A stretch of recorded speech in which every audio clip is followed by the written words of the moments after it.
dar miedo? Me va a dar miedo, pero voy a iniciar el año ligerito. Pero bueno, como vienes medio así. Sí, a lo mejor no te importa tanto. Entre azul y buenas noches. A lo mejor no te importa tanto. Miguel Gerardo, ¿cómo estás? Muy bien. ¡Feliz año! ¡Feliz año! ¡Feliz año! Muchas gracias, feliz también para todos, ¿no? Y por un año más de vida del programa, que siempre es muy importante. Y hoy traemos un tema muy interesante, el tema de Aberfan, que es un pueblo de la provincia de Gales, que mucha gente cree que su destrucción pudo haber sido evitada. ¿Por qué? Porque por medio de sueños o de premoniciones, muchísima gente del pueblo había soñado la desgracia que se venía encima, ya que era un pueblo minero que tenía unas reservas de carbón que se derrumbaron y taparon el pueblo, pero lo curioso es que mucha gente lo soñó antes y nadie hizo nada. Y nadie se movió. No, más. Pues yo me imagino que a lo mejor cada uno creyó, bueno, ay, no soñé yo, estoy loco, me van a decir que estoy loco. Y no consiguió, no lo hablaron con los demás, ¿no? ¿Tenemos un videito? Sí. Ay, ahorita, porque además te voy a decir una cosa, para que lo mencionas, no es el único caso de algo así. ¿En serio? Te lo prometo. Y aparte, fue una gran desgracia, por supuesto, fue en el año de 1966, exactamente el 21 de octubre, pero hubo una gran casualidad, que en ese entonces había uno de los psicólogos más reconocidos a nivel de Europa, que se llamaba J.C. Baker, y este hombre estaba haciendo un estudio de las premoniciones. Entonces, había muchas coincidencias y reunieron toda la información y eran más de 1.300 personas las que habían soñado, entre ellos 20 de los 150 niños que murieron sepultados en la escuela. No lo supieron explicar, no le supieron hacer caso y nadie sabía tampoco la fecha ni con exactitud qué era lo que cubrían los sueños a los niños, gente que los soñó atrapados, ahogándose en el lodo, y sucedió. Pero nadie hizo nada porque no se pusieron de acuerdo o porque no había una comunicación donde todos los sueños se hilaran, ¿no? Oye, ¿y sucedió no hace mucho, 1966? Sí, o sea, hace 46, 37 años. Órale. Más o menos, sí. Pues a ver, vamos a ver este video y ahora regresamos y lo cotorreamos. Los accidentes y desastres suceden en un segundo. No existe previo aviso ni mucho menos oportunidad de evitarlos. Pero, ¿qué sucedería si todo un pueblo tuviera la posibilidad de evitar una catástrofe casi inminente? Lo ocurrido en el pequeño pueblo Gales de Aberfan en los años 60 se alza hoy en día como uno de los acontecimientos más tristes y a la vez inquietantes de la historia. Fue en la mañana del 21 de octubre de 1966 cuando sus habitantes vieron cómo de pronto toda la localidad era engullida por una gran cantidad de carbón, barro y escombros. Un desastre que tuvo su origen en la escombrera de una mina de carbón que cubrió todo Aberfan en cuestión de minutos. No obstante, por extraño que parezca semejante incidente, pudo haber sido evitado. Basta con haber hecho caso a todas las personas que soñaron con el desastre días antes. Una casualidad que obviamente nadie creyó. Entre cientos de personas que soñaron el desastre destacan casos como el de Erin May Jones, una niña de tan solo 10 años de edad que sus sueños premonitorios empezaron 15 días antes del desastre. Según los registros, Erin tenía constantes pesadillas cargadas con gran angustia en las que, según ella misma relataba a su madre y sus profesoras, algo negro y grande se abalanzaba sobre la escuela cubriéndolo todo. Esto podía haber pasado inadvertido, pero en el caso de la misma escuela, eran cerca de 128 niños los que contaban la misma historia días posteriores a que la propia Erin llegara explicando su pesadilla. Los profesores no hicieron excesivo caso. Pensaron que tal vez era una simple broma de los niños el decir que todos estaban teniendo el mismo sueño. Pero, ¿eran los niños los únicos que veían sufriendo la misma y singular experiencia? Aparentemente no. Por otra parte, un empleado retirado de la línea ferroviaria, un hombre que vivía al sur de Inglaterra, comenzó a tener sueños y visiones a partir del 14 de octubre. La oscuridad que él veía la asociaba al carbón. Algo relacionado con el carbón iba a suceder. Curiosamente, estos sueños comenzaron a extenderse en todo Gales, especialmente entre las mujeres. Sin embargo, los hechos no pasaron a ser más que una anécdota o un chismorreo curioso entre las multitudes. 21 de octubre de 1966. La avalancha de carbón cayó como una lengua gigantesca, engullendo todo. Erin May Jones, la niña que primero tuvo los sueños premonitorios, falleció en su escuela junto a 115 niños más. El desastre se ensañó en especial con este colegio. Murieron 28 adultos. El resto todo criaturas menores de edad. Lo asombroso de esta catástrofe es que mientras estaba sucediendo, varias personas a lo largo del Reino Unido se despertaron sobresaltadas en medio de imágenes terribles. Los sueños no pararon durante la catástrofe.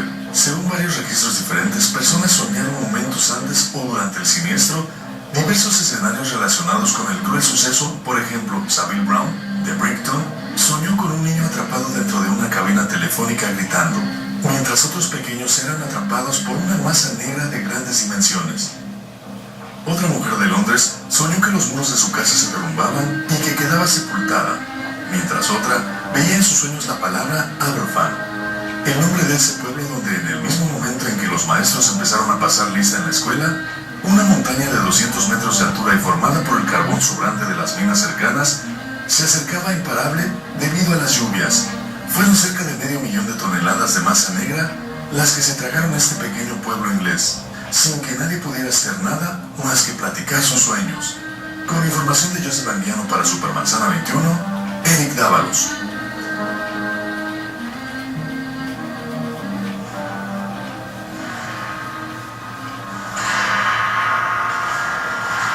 No. ¡Qué caray! El único problema es que nadie tenía una fecha, ¿no?, exacta, y no se pusieron de acuerdo, y a los niños no les hicieron caso. Decía, esta niña de 8 años que se llamaba Mai, nadie la escuchó, pero como era de las más populares y sus pesadillas eran recurrentes, incluso dejó de ir al colegio durante unos días, creían que los niños habían copiado la moda o que habían sido influenciados por esta niña, que todos estaban soñando lo mismo. Pero no solamente fue en el pueblo, fue fuera del pueblo y fueron más de 1.300 personas. Después el psicólogo hizo una invitación a que toda la gente que hubiera soñado puso un anuncio en el periódico para que la llamara, y fueron miles y miles de personas las que habían soñado la catástrofe en el mismo pueblo y más o menos alrededor de las fechas, porque todo fue durante el mes de octubre. ¡Qué impresión! Además me imagino que en el estudio han de haber anotado lo que habían soñado para que hiciera coincidencia con lo que habían soñado nosotros. ¡Qué grueso! Y probablemente a lo mejor es algo que sucede en todas las catástrofes, lo que pasa es que la gente no sabe, ¿no? ¿Por qué? Porque incluso a mí en mi trabajo, cuando fue lo del tsunami, 2 o 3 personas me decían, soñé con esto, y soñé que el mar se venía, soñé, pero son 2 de 100 personas, ¿no? Pero si lo ponemos a lo mejor con un 5%, quizás sea algo que sea cíclico, que se repita en todas las catástrofes, pero nadie lleva un registro de los sueños o de los avisos que pueden tener como premoniciones. ¡Claro! Fíjate que sí, es impactante. Hay una historia acerca de lo que le llaman los Mothman, ¿no? Los hombres mariposas, ¿no? Que son, se supone que son mensajeros de la oscuridad, le llaman también. De tal manera que hubo un reportaje de un reportero de New York Times que acabó en un lugar que se llama Point Pleasant, en Carolina del Sur o algo así por el estilo, donde las personas empezaron a tener esas premoniciones, veían a los hombres, les llamaban por sus nombres, les avisaban que algo iba a suceder y tal y tal y tal, y por supuesto este hombre empezó a verificar porque a su esposa le pasó lo mismo. De hecho hay una película de Richard Gere que la narra, y efectivamente el día de Navidad, que era cuando se supone que la mayor parte de la gente tenía la información, el día de Navidad se derrumbó el puente sin razón alguna. Se hicieron las investigaciones, no había razón por la cual había que pensar que el puente se derrumbó. Había tráfico, había mucho peso en el puente, y se rompieron los sensores y ¡pum!, se cayeron los barcos al río helado y se murieron 30 y tantas personas. Nada más. Sí. Imagínate qué grueso. Sí. Y ese fue el caso de ese pueblo, ¿no? Así que hay que hacer caso a nuestros sueños, a nuestros presentimientos, a nuestras corazonadas. Porque siempre tenemos que hacerle caso a nuestro sexto sentido. Sí, claro, pues es que sí. ¿Por qué? Porque, y más por medio de los sueños, que es la puerta multidimensional, ¿no? Que podemos entrar al pasado, podemos entrar al futuro, podemos entrar a otros mundos o otras dimensiones, y de una forma u otra los mensajes inconscientes siempre se reciben, ¿no? Fíjate que yo me parece que está interesante, pero yo sí tengo esa idea sí me entra de repente la duda, ¿no? ¿Qué onda con ese sueño? O sea, ¿será cierto o será falso, o no me suena tan real, entonces ya no lo compartes, Es ya que no no lo puedes llevas. creer que va a suceder algo que soñaste. Es que depende, porque muchas veces los sueños no son literalmente lo que representan. También cada sueño, de acuerdo a tu concepto de lo que puede ser bueno, de lo que puede ser malo, a lo mejor hay gente que le da mucho miedo a una araña, o la araña puede tener una representación de maldad o de mala energía, ¿no? Pero siempre queda una sensación, o siempre queda como un mensajillo a través de los sueños o de las corazonadas. El corazón no se equivoca, obviamente tampoco hay que volarnos, hay que encontrar el equilibrio. ¿Por qué? Porque los pies siempre bien puestos sobre la tierra, ¿no? Para tampoco irte más allá de un límite de lo que tenga que ver con la cordura, ¿no? Yo nunca sueño, pero dicen que todos soñamos, pero yo nunca me acuerdo de mis sueños. Yo lo que tengo son como de vivencias de, estoy en un lugar y digo, aquí yo estuve y veo a la misma gente vestida igual, pero no sueño, o sea, no me acuerdo. Déjà vu. Déjà vu. Pues eso lo tengo muy frecuente, pero lo otro, yo nunca sueño, no me acuerdo de mis sueños, no me acuerdo nunca. Pero, oye, y cambiando de tema, porque ya estamos iniciando un año, y ya hablamos de este tipo de catástrofes climatológicas y demás, me vino ahorita a la mente aquellos de las cabañuelas. ¿Ustedes lo han oído? Claro. O sea, era muy rural, era muy de pueblo, y te platicaban de las cabañuelas, pero no es tan sencillo como uno, yo pensé que eran 12 días que se contaban, y según en los primeros 12 días que iba a ser el mes, cómo iba a estar climatológicamente, no es así. No es tan fácil, no es tan sencillo. Las cabañuelas se suponía que era la observación del clima durante los primeros días, las primeras semanas, pero no solamente del clima, sino también de los animales que acudían a las playas o que acudían de acuerdo a la zona donde se hicieran, la fauna que se podía ver durante los primeros días del año. Y estos señales o estos signos, si hacía calor, si llovía el tercer día, quería decir que en marzo, pero no es tan sencillo. ¿Por qué? Porque después las cabañuelas pueden regresar del 12º mes para se cuentan hacia atrás, sí, ¿verdad? y hay muchas formas de medirlas también, o sea, ¿por qué? Porque se puede hacer con los 12 primeros días, con el primer mes o con los 3 primeros meses. Pues se supone que es una forma de predecir todo lo que tiene que ver con el clima, ¿no? Con las cosechas, y con todo lo que tiene que ver. Y con todo ese cambio climatológico que realmente ha sucedido en nuestro mundo, ¿eso sigue siendo o ya no? Fíjate que en muchos pueblos, sobre todo en pueblos de España, se utiliza mucho y lo siguen utilizando y dicen que funciona. Sería cuestión de... Pero ahorita con el cambio climático a lo mejor ya no funciona. Yo creo que no funciona, porque ya no ha de funcionar ahora, yo creo que con las cabañuelas.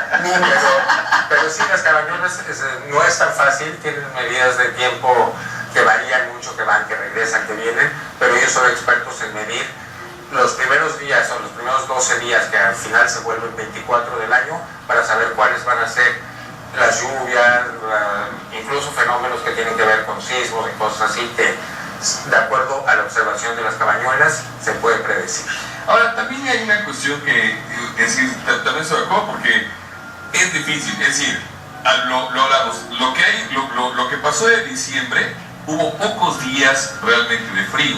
Hubo días de mucho viento, pero hubo poco frío realmente. Pero además hubo lluvia, que antes normalmente en diciembre no llovía, perdón. Exacto, ¿no? Y además lluvia también fuerte, ¿no? Y durita. Entonces, sin embargo, de cualquier forma, por ejemplo, se pueden predecir todos la temporada de huracanes o los temporadas, y siempre dicen, va a haber tantos huracanes, va a haber tantos frentes fríos, va a haber y tienen un nivel asertivo bastante alto.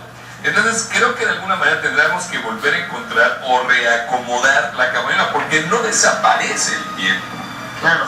Se modifica en el momento en el que aparece.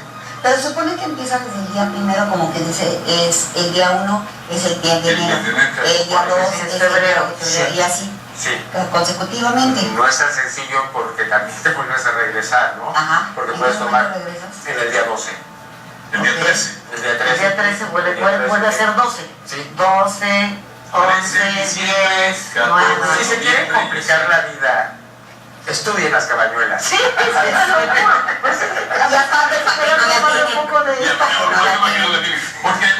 checan esta cuestión. Dice que el día primero, o sea, hoy, es el que te dice cómo va a estar enero. Sí. Pero la mitad, por lo menos, la mitad de enero no va a ser constante porque te van a las cabañuelas. ¿no? Entonces, ¿por qué?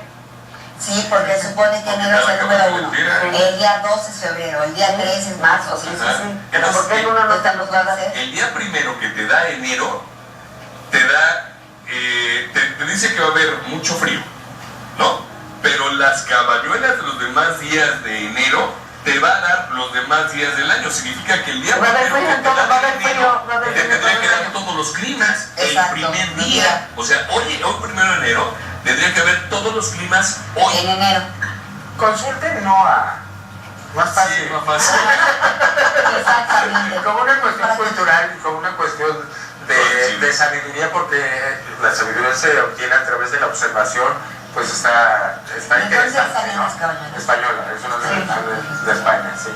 Y también en Latina vamos abriendo el cielo. Y pues se supone que sí, porque durante mucho tiempo fue el medio que ellos utilizaban para poder hacer sus pronósticos y saber de sus cosechas, y haber buen clima. Como los prehispánicos, como nuestros pueblos prehispánicos, sus observatorios. Pero en aquel entonces a lo mejor le atinaban un poco más. También. Probablemente. No que ahora.